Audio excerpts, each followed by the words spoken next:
খেয়ে নাও, শরীর খারাপ করবে তোমার। ইয়াসিনের শরীরের কিছু অংশ পুড়ে গেছে। বড় কোনো ক্ষতি না হলেও কিছু জায়গা ভালো রকম পুড়ে জখম হয়েছে, যেটা তারা তখন উপলব্ধি করতে না পারলেও পরে পেরেছে। একইভাবে ঈশানীয় আরহানেরও কিছু জায়গা পুড়ে গেছে।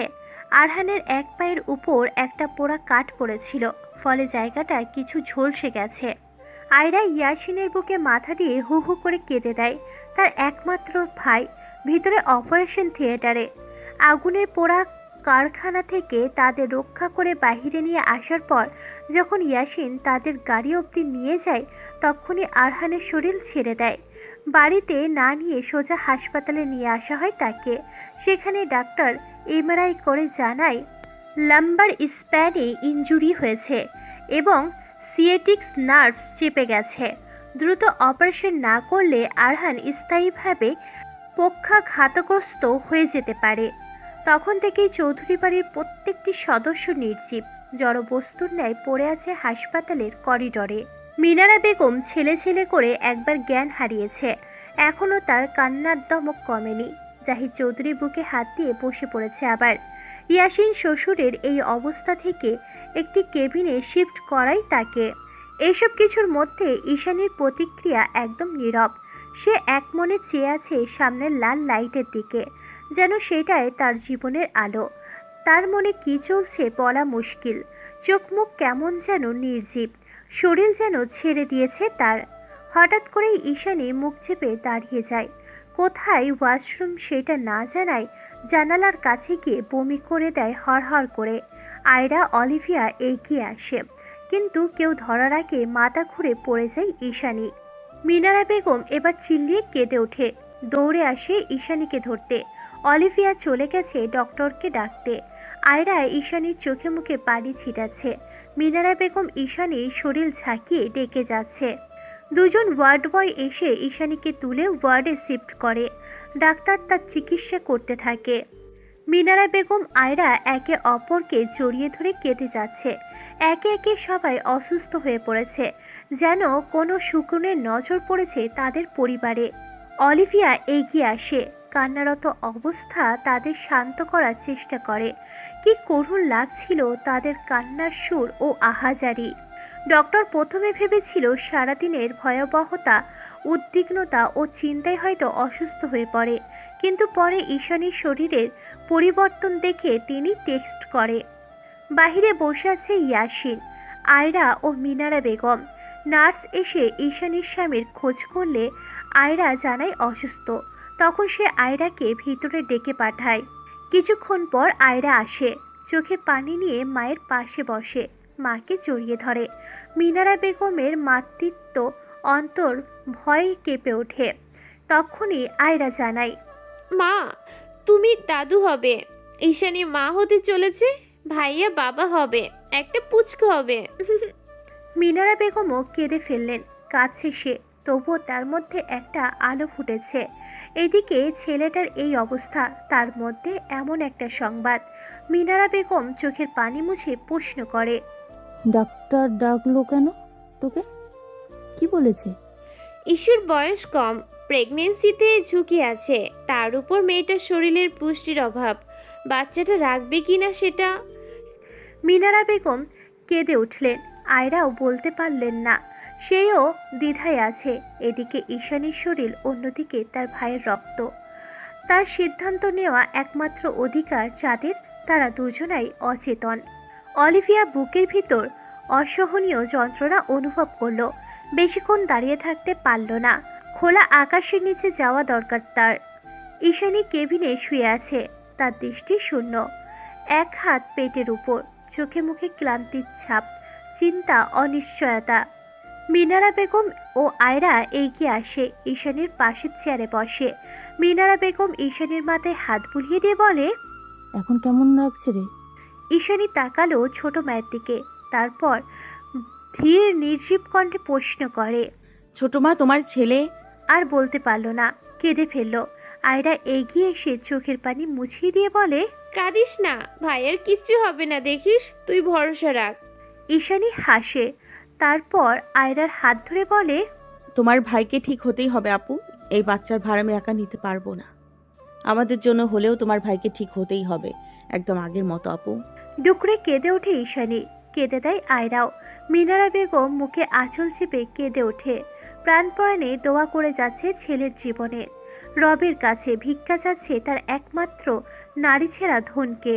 রাতের শেষ ভাগ, চারপাশে নিস্তব্ধতা, সবাই ঘুমিয়ে, কিন্তু ঘুম নেই চৌধুরী বাড়ির কারুর চোখে।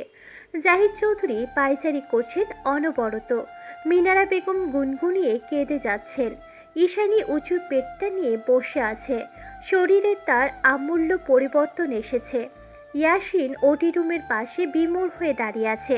ইয়াসিনের বাবা মাও অস্থির চিত্তে বসে আছে। ভিতরে আয়রার ডেলিভারি হচ্ছে, স্বাভাবিক প্রসব নয়, সিজারিয়ান অপারেশন। ডাক্তার আগেই বলে রেখেছিল ব্লাড জোগাড় করে রাখতে। সিজারে অনেক রক্তক্ষরণ হওয়ার সম্ভাবনা থাকে, কিন্তু ডেলিভারির সময় ছিল আরও 2 দিন পর। আজ মধ্যরাতে হুট করে প্রসব বেদনায় ছটফট করে ওঠে। সঙ্গে সঙ্গে হাসপাতালে নিয়ে আসা হয় তাকে। কেবিনে নিয়ে যাওয়ার আগে ইয়াসিনের হাত ধরে অনেক কেঁদেছে, বাচ্চামো করে বলেছে, এই শোনো, আমি যদি মরে যাই তবুও বিয়ে করবে না, কিন্তু তুমি আমাদের বাবু নিয়ে কাটিয়ে দিবে, কথা দাও। ইয়াসিনের রাগ হয়েছিল প্রচুর। এরকম মুহূর্তে কেউ এসব কথা বলে, কিন্তু মেয়েটাকে যে সে বকতে পারে না, উল্টো কেঁদে ফেলল শক্তপোক্ত মানবটি। আয়রা বুকে জড়িয়ে হাউমাউ করে উঠল। ডাক্তার বেশি সময় দেয়নি, নিয়ে গেছে দ্রুত ভিতরে। তখন থেকে সেখানে বসে আছে ইয়াসিন। ছেলেকে সান্ত্বনা দিতে এগিয়ে এলেন মা, এসে তিনি নিজে কেঁদে দিলেন। ঈশানীর গর্ভাবস্থার 5 মাস পেরিয়ে 6 মাসে পড়েছে। পেটটা স্পষ্টভাবে উঁচু হয়েছে, বসে থাকতে তার যথেষ্ট অসুবিধা হচ্ছে। তার উপর গলাটাও শুকিয়ে গেছে, কিন্তু আপাতত আপুর চিন্তায় এইসব কিছু উপলব্ধি করতে পারছে না। স্থির হয়ে বসে আছে। পাশে কারোর উপস্থিতি টের পেয়ে ধীরে ফিরে তাকায় ঈশানী, পানির বোতল এগিয়ে দেয়। নিজের ওড়নার আঁচল দিয়ে মুখমণ্ডল মুছে দিয়ে জিজ্ঞাসা করে, রক্তের ব্যবস্থা হয়েছে? আরহান এক ঢোকে সম্পূর্ণ পানি শেষ করে। তারপর ঈশানীর মাথায় ঘোমটা টেনে কোমল কণ্ঠে বলে, হ্যাঁ, ডোনা চলে এসেছে, ফর্মালিটিস পূরণ করছে। আমার না ভীষণ ভয় হচ্ছে, চিন্তাও হচ্ছে আপু। বাবু দুজনকে নিয়ে। আরহান এক হাতে আগলে নেয় ঈশানীকে, তারপর বলে, চিন্তা করো না, আয়রা ও বাবু দুজনেই সুস্থ থাকবে ইনশাল্লাহ। তুমি নিজের শরীর খারাপ করো না তো। এইভাবে কেটে গেল বেশ কিছু সময়। একসময় নিভে গেল ওটি রুমের লাল আলোটি। সকলে ছুটে গেল সেদিকে, শুধু ইয়াসিন যায়নি। সাহস হয়নি যেন তার।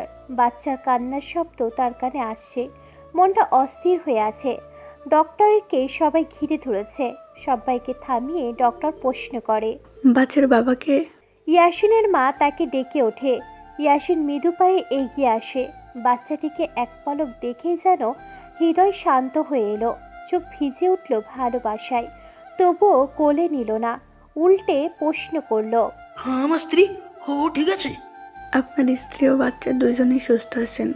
আপনার একজন কন্যা সন্তান হয়েছে।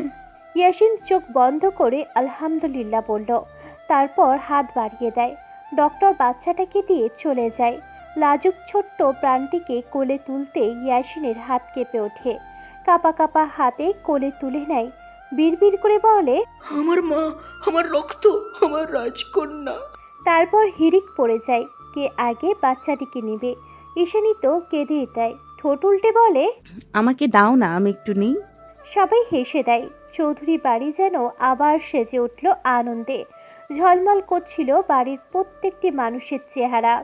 আয়রার মেয়ে হওয়ার আজ 3 দিন। আজ তাকে হসপিটাল থেকে রিলিজ করা হবে। মিনারা বেগমের অনেক ইচ্ছে ছিল মেয়ে ও নাতনিকে চৌধুরী বাড়ি নিয়ে যাবেন, কিন্তু মেয়ে শ্বশুর বাড়ি থেকে মানছে না। তাদের প্রথম নাতি অবশ্য তাদের বাড়ি যাবে। মিনারা বেগমের একটু মন খারাপ এটা নিয়ে। জাহিদ চৌধুরী মিনারা বেগমকে নিয়ে বেরিয়ে পড়েছেন। বাসায় ঈশানী একা। আরহান আয়রার সাথে গিয়েছে ওকে পৌঁছে দিতে। প্রেগন্যান্সির শুরু থেকেই ঈশানীর মধ্যে অনেক পরিবর্তন এসেছে। এই যেমন খিটখিটে হয়ে যাওয়া, কাজে অবসাদগ্রস্ত, যখন তখন মাথা ব্যথা, কোমর ব্যথা সহ নানা রকম সমস্যার ভুক্তভোগী সে। আরহান সেই সকালে বের হয়েছে হসপিটালের উদ্দেশ্যে, এখনো আসেনি। এটা নিয়েও তার মেজাজ খিটখিটে লাগছে। সে বিছানায় হাতড়ে ফোনটা হাতে নিল। পরিচিত নাম্বারে ডায়াল করে অপেক্ষা করলো রিসিভ হওয়ার জন্য। দুবার রিং বাজতেই কল রিসিভ হলো। কিছু না বলে ঈশানী কেঁদে দিল। যে সে কান্না নয়, একদম মরা কান্না জুড়ে দিয়েছে। আরহান কিছুটা ঘাবড়ে গেল। ব্যতিব্যস্ত হয়ে জিজ্ঞাসা করলো, এই কি হয়েছে, কান্না করছো কেন? পেটে ব্যথা করছে? মা কোথায়? কান্না করে না বউটা আমার। একসাথে এতগুলো প্রশ্ন শুনে ঈশানী আরও কেঁদে দিল। আরহান কিছুই বুঝল না। ভাবলো একবার কল কেটে দিয়ে মাকে কল দেবে, কিন্তু পর মুহূর্তেই ঈশানীর কান্নার কাছে হার মেনে আবার অস্থির হয়ে বলল, শোনা বউটা কাঁদে না, কি হয়েছে বলো? তুমি এইভাবে কাঁদলে তো আমি ড্রাইভিংয়ে মনোযোগ দিতে পারছি না। ঈশানী হুট করে চুপ হয়ে গেল। তারপর ঝাঁঝালো কণ্ঠে বলে উঠল, আপনি ড্রাইভিং করতে করতে ফোন রিসিভ করেছেন কেন? কয়েক মাস আগে এত বড় বিপদের মুখ থেকে ফিরে এসেছেন, ভাল লাগছে না? আমাকে কষ্ট দিতে খুব ভাল লাগছে, তাই না? আরহান হতবম্ব হয়ে গেল। কিছু বলবে তার আগেই ঈশানী আবার রুক্ষ কণ্ঠে ঝাড়ি দিয়ে বলে, এখনো কল কাটেননি কেন? আপনি মানুষটা খুব বাজে, আপনার সাথে আমি কথাই বলবো না। বলেই হুট করে কল কেটে দেয়। আরহান ড্রাইভিংয়ে মনোযোগ দেয়। ঈশানীর গর্ভবতী হওয়ার পর থেকেই এইসব নর্মাল হয়ে গেছে তার, কিন্তু তবুও কিছু বলতে পারে না। তার সন্তান গর্ভে নিয়ে বেড়াচ্ছে মেয়েটা। নিজের কত শখ স্বপ্ন বিসর্জন দিয়েছে। এই যেমন প্রেগন্যান্সি অবস্থায় ভর্তি পরীক্ষা দিয়ে ঢাকা বিশ্ববিদ্যালয়ে ইংরেজি বিষয়ে পড়ার সুযোগ হয়েছিল, কিন্তু বাচ্চার কথা ভেবে এই সেশন ড্রপ দিয়েছে। এছাড়াও কত কি খেতে পারে না, কত আগে জামা পরতে পারে না। এরকম বলা না বলা অনেক আত্মত্যাগ দিতে হয় একটা মেয়ের মা হতে গেলে। সেখানে মেয়ের সাধারণ মুড সুইং আহ্লাদ সহ্য করা পুরুষদের জন্য গর্ব ও দায়িত্ব। তাই তো আরহান খুশি মনে এইসব শোনে ও ঈশানীকে আগলে রাখে। ঈশানী কল কেটে দিয়ে থম মেরে বসে রয়েছে। ফিরে গেছে আজ থেকে 4 মাস আগে, যখন আরহান ছিল হসপিটালের বেডে আর ঈশানী খোঁজ পেয়েছিল তার ভিতরের নতুন প্রাণ। অপারেশন শেষ, ডক্টর বলে দিয়েছিল 72 ঘন্টার মধ্যে যদি রোগী হাত পা নাড়াচাড়া অথবা পায়ের কোনো অনুভূতি অনুভব না করে, তাহলে সারা জীবনের জন্য পঙ্গু হওয়ার সম্ভাবনা রয়েছে। এই কথা শুনে মিনারা বেগম আর এক দফা কেঁদে অজ্ঞান হয়েছিল। জাহিদ চৌধুরী মিনি স্ট্রোক করেছিল, আর ঈশানী সে যেন পাথরের রূপান্তর হয়েছিল। তার গর্ভের সন্তানকেও তার বিষ লাগতে শুরু করে। আয়রা, ইয়াসিন ও অলিভিয়া সেই সময়টা কিভাবে সামলেছে আল্লাহর কাছে শুকরিয়া। কিন্তু আল্লাহ তাআলা মুখ ফেরায়নি। আরহানকে কেবিনে শিফট করা হলে 48 ঘন্টা পর তার পা নড়ে ওঠে হালকা। তখন তার কেবিনে মাথার কাছে বসেছিল মিনারা বেগম। ছেলেকে চোখ মেলে তাকাতে দেখে এবং পায়ের পাতা মুভমেন্ট দেখে সে চিল্লিয়ে স্বামীকে ডাকে। তারপর জাহিদ চৌধুরী ডক্টরকে ডেকে আনে। ডাক্তার রিপোর্ট ও পর্যবেক্ষণ করে জানায় আরহান ঝুঁকিমুক্ত, তবে অবশ্যই 2 মাস ফুল বেড রেস্ট, পাশাপাশি পূর্ণাঙ্গ ঔষধ সেবন চালিয়ে যেতে হবে। ডাক্তার নির্দেশনা দিয়ে চলে গেলে আরহান চোখ ঘুরিয়ে পুরো রুম দেখে। কোথাও ঈশানী নেই। সে মৃদু কণ্ঠে জিজ্ঞাসা করে, ঈশানী কোথায়? আয়রা আনন্দে আত্মহারা হয়ে কিছু বলতে নিলেও ইয়াসিন আটকে নেয়। চোখ দিয়ে ইশারা দিলেও থেমে যায় সে। মিনারা বেগম জানায়, ঈশানী অসুস্থ, সেলাইন চলছে ওর। আরহান ব্যস্ত হয়ে পড়ে। ওদিকে ঈশানীও আরহানের ব্যাপারে শুনে ব্যাকুল হয়। অবশেষে তাদের এক কেবিনে শিফট করা হয়। সকলে বেরিয়ে যায় কেবিন থেকে। সময় যায়, দুজনেই চুপ। একসময় নিস্তব্ধ ঘরে ঈশানী ফুপানোর আওয়াজ আসে। আরহান চোখ বন্ধ করে নেয়। এই মেয়েটা কি তাকে পাগল করবে? আরহান কঠোর হওয়ার চেষ্টা করেও পারে না। হাত বাড়িয়ে দেয় সম্মুখে। ছোট্ট বুকে আছড়ে পড়ে ঈশানী। হাউমাউ করে সকল আর্জি করে। আরহান কাঁদতে দেয় ঈশানীকে। নীরবে মাথার উপরে হাত বুলিয়ে দেয়। বেশ কিছুক্ষণ সময় নিয়ে ঈশানী থামে। আরহান তাকে বলে, শেষ? আরো কিছুক্ষণ কান্না করে শরীরটা খারাপ করো। ঈশানী বুক থেকে ওঠার চেষ্টা করে। আরহান ছাড়ে না। ঈশানী এবার আরহানের কানের কাছে মুখ নেয়। তারপর ফিসফিসিয়ে বলে। ঈশানী কথাটা বলে ছিটকে সরে আসে। আরহান যেন হতবাক অবাক।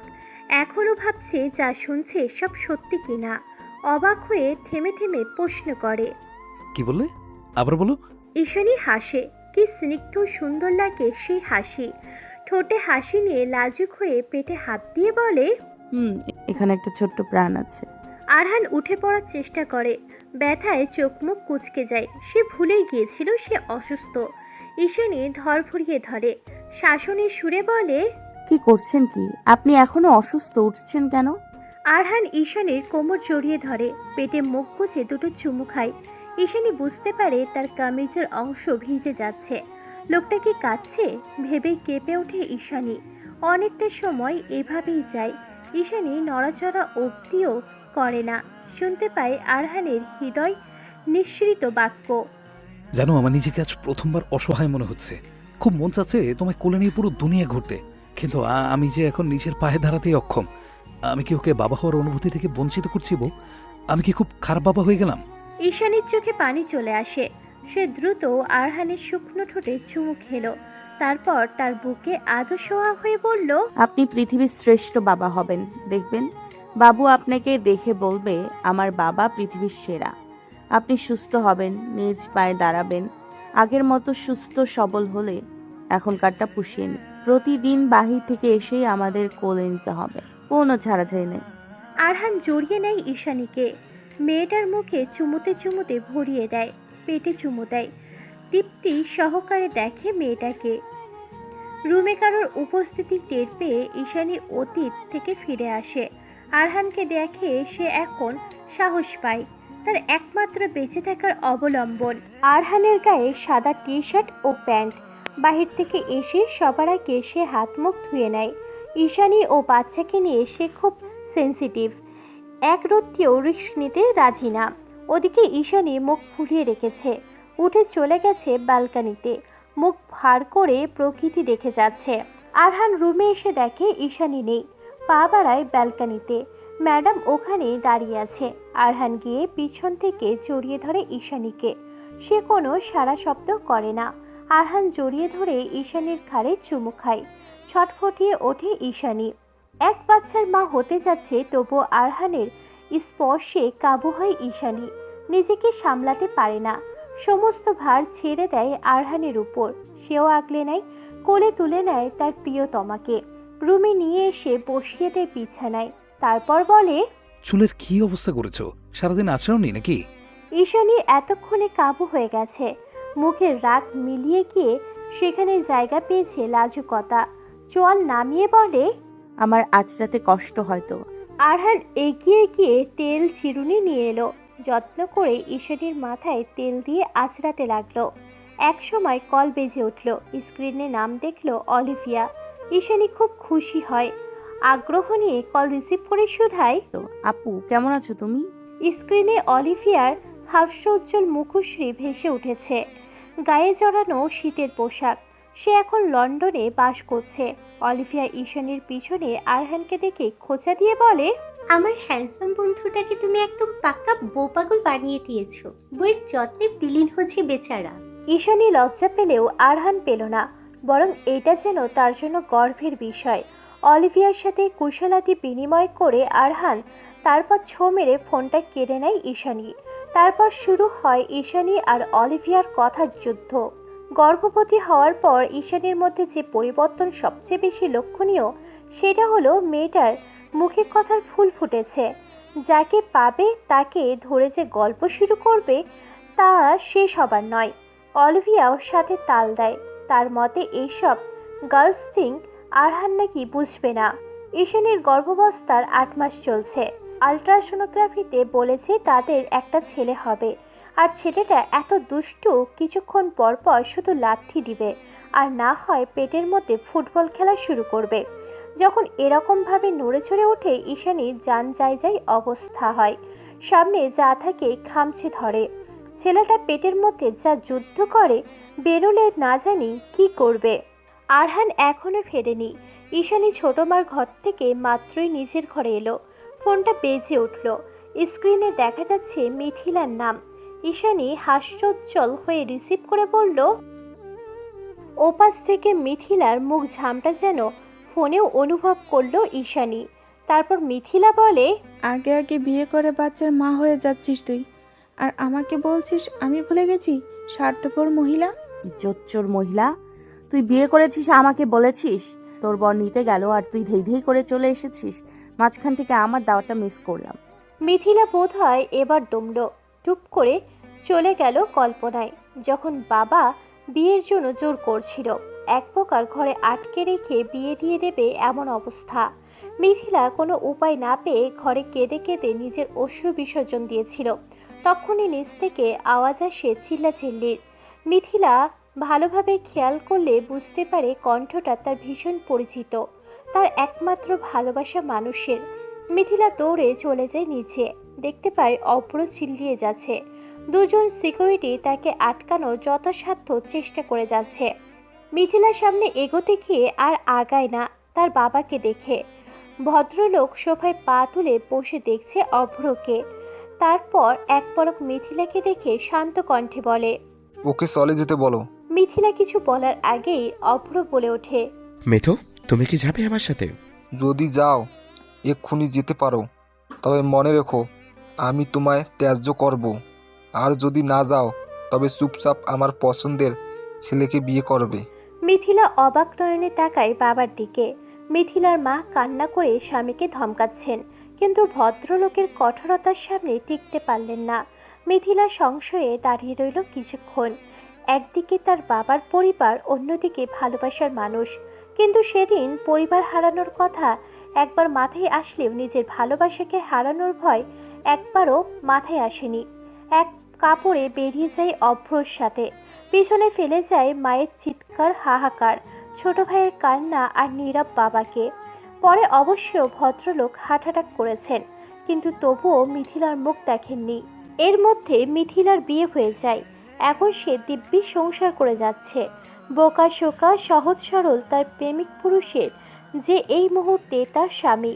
ইন্টার্নি করছে সে। কয়েক মাসের মধ্যে সে হয়ে যাবে পূর্ণাঙ্গ ডক্টর। আশ্চর্যের বিষয়, অভ্রের পরিবার তাকে খুব সহজে মেনে নিয়েছে। বাবা, মা ও বোনকে নিয়ে অভ্রদের পরিবার। সেখানে মিথিলা যেন আর একটা মেয়ে হয়ে উঠেছে। মধ্যবিত্ত পরিবারের ভালোবাসা, আনন্দ, দুঃখ, কষ্ট, সুখ ভাগ করে নেওয়ার প্রবণতা সবকিছুতেই জড়িয়ে গেছে ধনী পরিবারের মেয়েটা। ঈশানীর ডাকে কল্পনার জগৎ থেকে ফিরে আসে মিথিলা। ঠোঁটে তার প্রাপ্তির হাসি। সে বলে, সোনা, তুমি নিজেও লুকিয়ে বিয়ে করেছো, ভুলে গেছো? ঈশানী নিজে এবার থতমত খেল। তারপর দুই বান্ধবী মেতে উঠল নানান কথায়। যেখানে আগে ঠাঁই পেত কলেজ, বন্ধু এইসব, সেখানে এখন ঠাঁই পেয়েছে সংসারের বিভিন্ন গল্প। রাত কয়টা বাজবে? 3টা অথবা 3:30। হঠাৎ ঈশানী আরহানের বাহু চেপে ধরে মৃদু চিৎকার করে ওঠে। আরহান ঘুম থেকে ভয় পেয়ে লাফ দিয়ে ওঠে। ঈশানীকে ধরে জিজ্ঞাসা করে, বউ, বউ, কি হয়েছে? পেন উঠেছে? ঈশানী কাঁদো কাঁদো মুখ করে ঠোঁট উল্টে বলে, ও কি ঘুমায় না? এত রাতে কে জেগে থাকে? আবার ফুটবলও খেলছে। আরহান হেসে ফেলল। ঈশানী মুখ ফুলিয়ে রইল। আরহান ধীরে ধীরে ঈশানীর পেটে মুখ আনল, কামিজ সরিয়ে একটা ভেজা চুমু খেলো। তারপর ফিসফিসিয়ে বলে, আমার চ্যাম্প, মাকে এত জ্বালানো যাবে না সোনা, মা কষ্ট পাচ্ছে। তুমি তাড়াতাড়ি চলে এসো, তারপর দুজনে মিলে মাকে জ্বালাবো, ঠিক আছে? এটা তোমার আমার সিক্রেট, মাকে বলা যাবে না কিন্তু। তাই এখন ভদ্র হয়ে থাকো আর তাড়াতাড়ি বাবার কাছে চলে এসো। আবার চুমু খেলো। স্পষ্ট বুঝতে পারল বাচ্চাটা আবার নড়ে উঠেছে। ঈশানী খাপলা দিয়ে আরহানের চুল টেনে ধরে। আরহান হেসে বলে, দেখেছো, আমার ছেলে আমার কথা শুনেছে, আর জ্বালাবে না। আসো ঘুমাও, আমি মাথায় হাত বুলিয়ে দিচ্ছি। ঈশানী শুয়ে পড়ে স্বামীর বাহু বন্ধনে। এখানেই তার স্বর্গীয় সুখ। একদিন হঠাৎ করে না চাইতেই জড়িয়ে পড়েছিল এই সম্পর্কে, কিন্তু সেই সম্পর্ক তার বেঁচে থাকার অবলম্বন। এই মানুষটা শুধু তার প্রেম, তার ভালোবাসা। ঈশানী চুমু খায় আরহানের বুকে। সময়টা বর্ষাকাল। সকাল থেকে মুষলধারে বৃষ্টি পড়ছে। ডক্টরের দেওয়া তারিখ অনুসারে 2-3 দিনের মধ্যে ঈশানীর প্রসব ব্যথা উঠবে। আরহান সকালে উঠে তৈরি হয়েছে হসপিটালে যাওয়ার জন্য। ঈশানী ঘুম থেকে উঠে তাকিয়ে আছে। তার খুব বলতে ইচ্ছে করছে যে আজ না গেলে হয় না, কিন্তু বলছে না। মানুষটা এমনিতেই দিনের অর্ধেক সময় তার পিছনে ব্যয় করে, আর বাড়িতে কষ্ট দিতে চায় না। আরহান রেডি হয়ে ঈশানীকে চুমু দিয়ে বেরিয়ে যায়। বেশ কিছুক্ষণ শুয়ে থেকে ঈশানী ওয়াশরুমে যায়। সে দেখতে পায় তার পানি ভাঙছে। ভয় পেয়ে যায় সে। ঘাবড়ে গিয়ে পড়ে যায় সে ওয়াশরুমে। কান্না করে দেয় ব্যথায়। হঠাৎ করে যেন ব্যথাটা মাথা চাড়া দিয়ে উঠেছে। কাউকে যে ডাকবে সে উপায় নেই। ফোনটাও ঘরে। উঠে যাওয়ার মতো শক্তি পাচ্ছে না। সে কেঁদে যাচ্ছে অবিরাম। চিৎকার করছে, আওয়াজ হয়তো বাহিরে যাচ্ছে না, না হলে কেউ না কেউ আসবে না। এদিকে ব্যথায় তার শরীর টনটন করছে। এমন সময় ময়নার আওয়াজ পাওয়া গেল। ঈশানী চিল্লিয়ে উঠে বলল, ময়না আপু, আমি ওয়াশরুমে, আমাকে বের করো, প্রচন্ড ব্যথা করছে। ময়না দরজা ঠেলে দেখে ঈশানী মেঝেতে পড়ে আছে। এক চিৎকার দিয়ে ওঠে সে। ও খালাম্মা, ও খালু, জলদি আহেন, আপামনি পইরা গেছে। দৌড়ে আসে মিনারা বেগম ও জাহিদ চৌধুরী। ঈশানীকে তুলে বিছানায় শোহায়। জাহিদ চৌধুরী ফোন লাগায় আরহানকে। সে বেশি দূর যায়নি, অর্ধেক পথ গিয়েছিল সবে। ঈশানীর খবর শুনে ব্যস্ত হয়ে ফিরে আসে।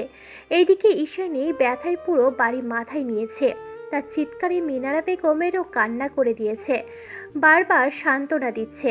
আর একটু সহ্য কর মা, এক্ষুনি আরহান আসলো। ঈশানীর কানে কিছুই যাচ্ছে না, কেঁদে যাচ্ছে, চিৎকার করে যাচ্ছে।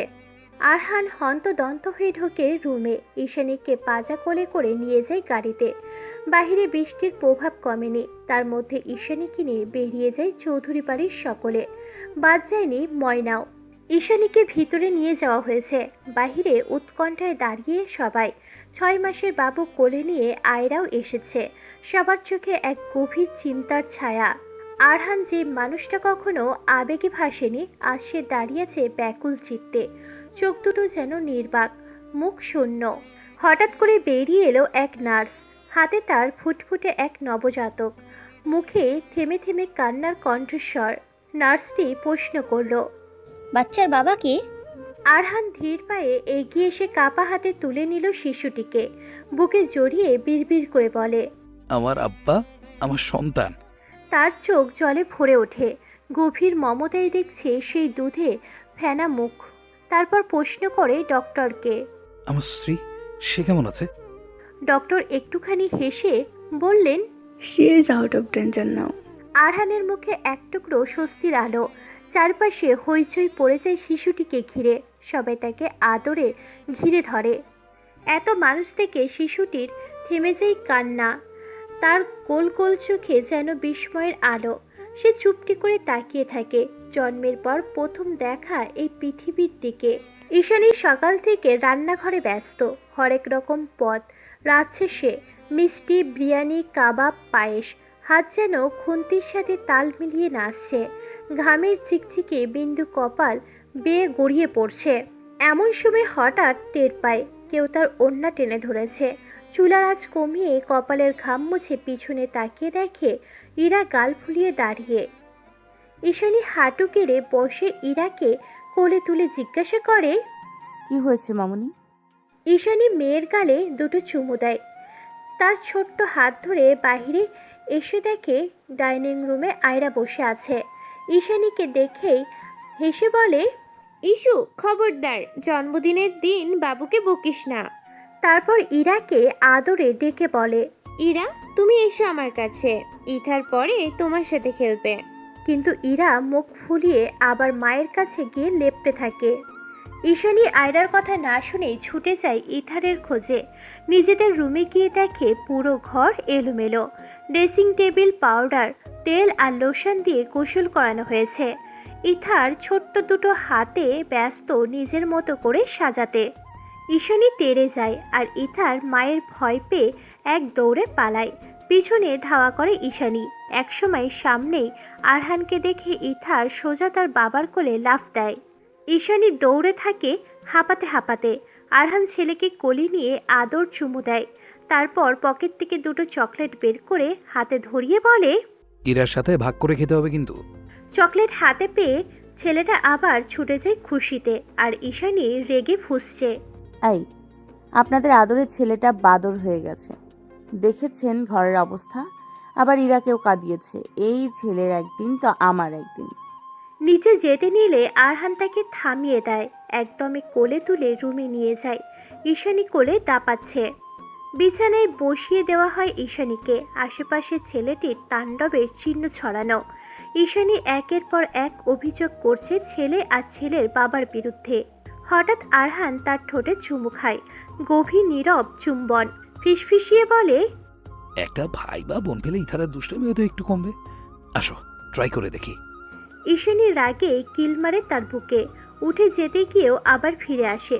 চুপি চুপি আরহানের কোলে বসে, গলা জড়িয়ে বলে, নিঃস্ব ছিলাম আমি, আপনার ভালোবাসায় আমি পূর্ণ হয়েছি।